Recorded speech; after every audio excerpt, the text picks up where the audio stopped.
السلام عليكم ورحمة الله وبركاته. ازيكم يا حبايبي؟ عاملين ايه؟ يا رب تكونوا بخير. النهاردة بقى وصفتنا الفراخ البلدي المشوية في الكيس الحراري. لو بتحب الاكلات السريعة والبسيطة والسهلة وفي نفس الوقت طعمها حلو قوي، الفيديو ده بقى ليكي. شوفوا معايا بقى، ما شاء الله مستوية جدا وتحفة قوي. والخضار بقى بتاعها مستوي برضو كده كويس جدا اللي جواها، وواخد برضو من بهاريز الفراخ. دي بقى بنسميها أكلة المستعجلين. بص الرز اللي جواها مستوي جدا ما شاء الله تحفة، وكمان مفلفل قوي معايا، والخضار بتاعها واخد من نكهة الفراخ، وكمان الفراخ واخدة من نكهة الخضار. يلا بينا بقى يا حبايبي نسمي ونصلي على الرسول وندخل بقى على وصفتنا النهاردة.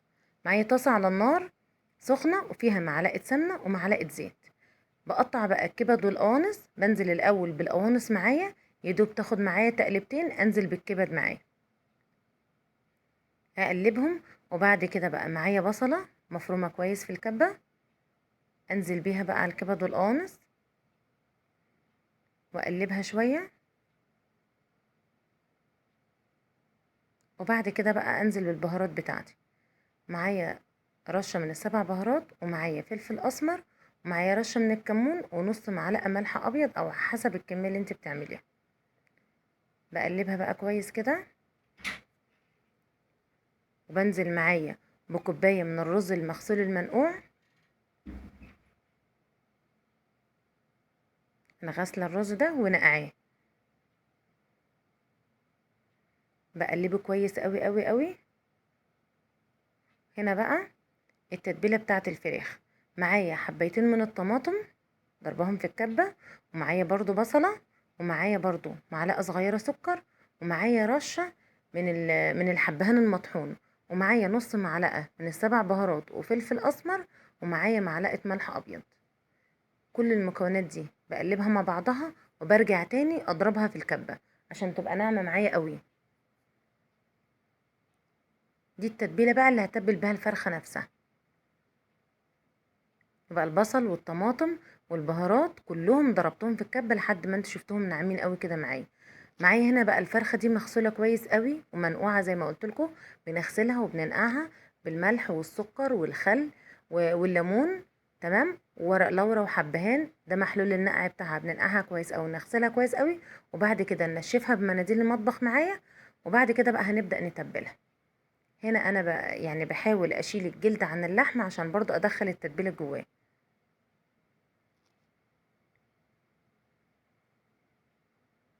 هبدأ بقى اتبلها من تحت الجلد كده معايا عشان اللحم نفسه يبقى متبل ويبقى واخد التحقيقة بتاعته كويس. بتبل من جوه ومن تحت الجلد ومن بره. بسيبها بقى في التتبيله دي حركه ساعه لو انا مش مستعجله. يبقى الرز اللي انا عملته ده بيكون برد. اهم حاجه الرز اللي انا بحشي فيه الفرخه يكون برد تماما عشان ما يبقاش غلط. لو الرز سخن مع الفرخه بيبقى غلط جدا مع بعضه. لازم الرز يبرد كويس قوي قوي، وبعد كده ابدا احشي بالفرخه. وانا بحشي الفرخه اهم حاجه ما احشيهاش قوي، ما زودش فيها الرز قوي عشان الرز لسه هيزيد معايا، عشان ما يفرقعش، وفي نفس الوقت الرز هيبقى مش مستوي كويس معايا. خلاص بعد كده هقفل الفرخه. هبدا بقى احطها في الكيس الحراري. طبعا المفروض انا يبقى معايا كيس حراري اكبر من كده. انا الكيس الحراري اللي معايا ده صغير، بس ما كانش عندي غيره هو. حطيتها طبعا في الكيس الحراري. ومعايا هنا خضار متقطع، معايا بصل وجزر وطماطم وورق لورا وحبهان، وتحطوا برضو عودين قرنفل، ولو حابين تقطعوا بطاطس برضو. كل الخضار ده بيبقى مع الفرخة تحفة جدا. ومعايا فصين من التوم. يبقى معايا بصل وطماطم وتوم وورق لورا وحبهان وقرنفل، ممكن برضو بطاطس. بعد كده بقى بقفل الكيس معايا زي ما انتوا شايفين كده. وبعد كده بقى بجيب حاجة سكينة او حاجة بنغز الكيس كام نغزة كده او كام خرم كده عشان خاطر ما يفرقعش معايا. وبغلي مية في الكتل وببدأ احطها في الصينية وبحطها في الفرن. بتاخد معايا حركة ساعة ونص. نص ساعة سخن قوي على درجة حرارة مثلا 220 ولا حاجة.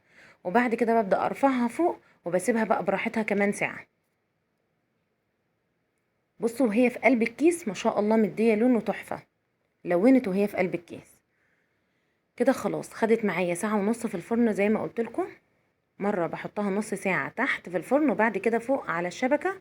بصوا الخضار معايا مستوي ازاي. طبعا انا لو كنت عايزة ازود خضار تاني، بطاطس وكوسة وكل الكلام ده باكله جنب الرز عادي جدا. تمام. بصوا الفرخة ما شاء الله طالعة من الفرن عاملة ازاي. هنا بقى انا عملت جنبيها رز، بشيلها بقى وبحطها فوق الرز. حابين بقى تزينوها بمكسرات، حابين بقى تحطوا الخضار بتاعها حواليها على الحراف كده. هنا بقى انا زينتها برشة من البقدونس. جربوا بقى الطريقة دي وهتعجبكم قوي قوي قوي. ما شاء الله مستوية قوي وتحفة قوي وهتشرفكم في العزايم. وبرضو زي ما كل مرة بقول لكم هيبقى تغيير برضو غير المعتاد، غير طول الوقت ان احنا بناكل فراخ مسلوقة طول الوقت. جربوها بقى وما تنسوش تقولوا لي رأيكم في الكومنتات، وما تنسوش اللايك والشير. والسلام عليكم ورحمة الله وبركاته.